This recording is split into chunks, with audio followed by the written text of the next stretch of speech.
Kapal selam wisata Titanic, Titan, akhirnya ditemukan. Setelah menghilang pada hari Minggu, tanggal 18 Juni tahun 2023, kapal Titan ditemukan dalam bentuk puing-puing pada Kamis, tanggal 22 Juni tahun 2023. Kelima penumpang yang ikut dalam ekspedisi itu dinyatakan meninggal, termasuk CEO OceanGate, perusahaan yang mengoperasikan Titan, Stockton Rush yang bertugas mengemudikan Titan. Selama hilang, muncul sejumlah fakta mengejutkan terkait kapal selam Titan. Banyak klaim mengejutkan soal keamanan kapal tersebut. Selain itu juga ada beberapa fakta soal bagaimana kapal dibangun dan dioperasikan. Berikut 7 fakta yang dirangkum dari beberapa sumber. 1. Bekas pesawat Boeing. Pemimpin redaksi Travel Weekly Arnie Weisman mengklaim kapal selam Titan menggunakan barang bekas sebagaimana penjelasan dari Rush. Material serat karbon untuk lambung kapal disebut berasal dari Boeing. Material Boeing itu dihargai murah dan sudah melewati umur simpan pesawatnya. Dia mendapatkan serat karbon yang digunakan untuk membuat Titan dengan diskon besar dari Boeing karena sudah melewati masa pakainya untuk digunakan di pesawat terbang, tulis Weisman, sebagaimana dikutip oleh Insider. Weisman sebenarnya calon penumpang Titan pada Mei lalu. Namun akhirnya perjalanan dibatalkan karena faktor cuaca. 2. Tak terlacak radar dan GPS. Pencarian di dalam air cukup rumit dan berbeda saat mencari di daratan maupun udara. Tim pencari tidak bisa mengandalkan radar dan GPS seperti biasanya.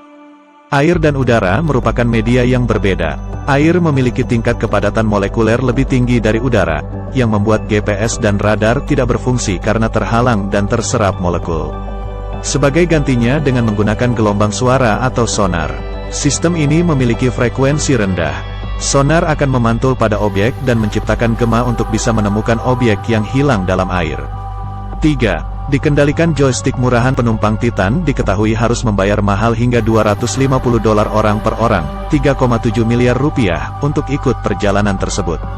Namun ternyata alat pengendali kapal tak sebanding dengan harga yang dikeluarkan. Titan menggunakan joystick game merek Logitech F710 keluaran 2010, dengan harga $30 atau setara Rp448.000.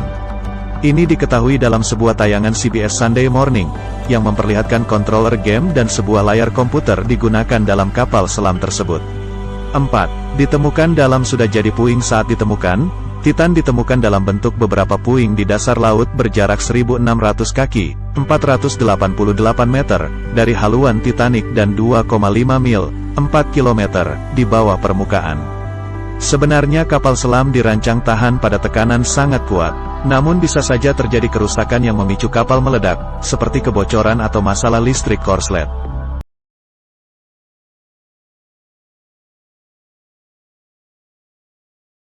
Lima. Hancur lebur karena air. Ketika sebuah kapal selam meledak ke dalam, badannya akan hancur dengan sendirinya berkat tekanan air yang sangat tinggi. Di lokasi bangkai kapal Titanic dengan kedalaman 3.800 meter, tekanannya mencapai 6.000 PSI atau 400 kali lebih tinggi ketimbang tekanan di permukaan.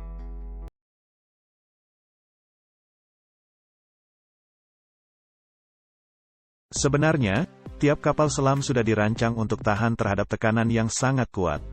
Namun, jika terjadi kerusakan pada kapal, bisa jadi kebocoran memicu kapal meledak ketika mendapat tekanan tinggi. Selain itu, listrik yang korslet juga bisa menyebabkan terjadinya kecacatan pada kapal selam, sehingga memicu terjadinya ledakan pada tekanan ekstrim. Insiden ini bisa terjadi sangat cepat, kata Stefan William, profesor robotik bawah laut dari University of Sydney, dikutip dari Insider, Jumat, tanggal 23 Juni tahun 2023. 6. Peringatan mantan pegawai. Pada 2018, Direktur Operasi Maritim OceanGate dipecat setelah membocorkan soal permasalahan keselamatan kapal selam wisata Titanic yang diberi nama Titan. Menurut aduan tersebut, perusahaan bisa menempatkan penumpang dalam bahaya ekstrim di kapal selam eksperimental. Direktur bernama David Lockridge tersebut melaporkan masalah keselamatan tersebut ke Administrasi Keselamatan dan Kesehatan Tenaga Kerja. Ia membeberkan kecemasannya atas kekuatan haluan Titan dan membocorkan bahwa kapal selam tersebut tidak melalui uji coba keselamatan standar. Lockridge menulis laporan yang sangat menyudutkan Titan. Menurut New York Times, Lockridge mengatakan, kendaraan tersebut butuh uji coba dan menekankan potensi bahaya ke penumpang di kedalaman yang ekstrim. Haluan kapal selam Titan, menurut Lord Digge, hanya tersertifikasi hingga kedalaman 4.200 kaki, sekitar 1,2 km, padahal bangkai Titanic ada di kedalaman 13.000 kaki, hampir 4 km. Lockridge kemudian dipecat setelah mengungkapkan kecemasannya. OceanGate juga menuntut Lockridge dengan tuduhan melanggar kontrak kerja dengan mengungkapkan fakta soal perusahaan.